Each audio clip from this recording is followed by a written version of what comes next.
ومرة بستوري قلت لكم انه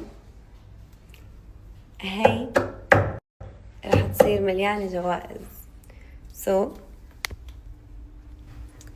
هاي أول ليش هيك صار؟ هاي أول جائزة. أوكي 1 2 3. وهي الثانية لسه كلها إن شاء الله إن شاء الله يا رب ادعولي تكون جوائز. أكتر شي متحمست له والله كنت إنه إجي وحطها هون عشان أحس حالي إني عن جد عم حقق شي أنا قلته قبل. فهمت شو قصدي؟ لا شعور حلو. جربوها بأي شي بحياتكم.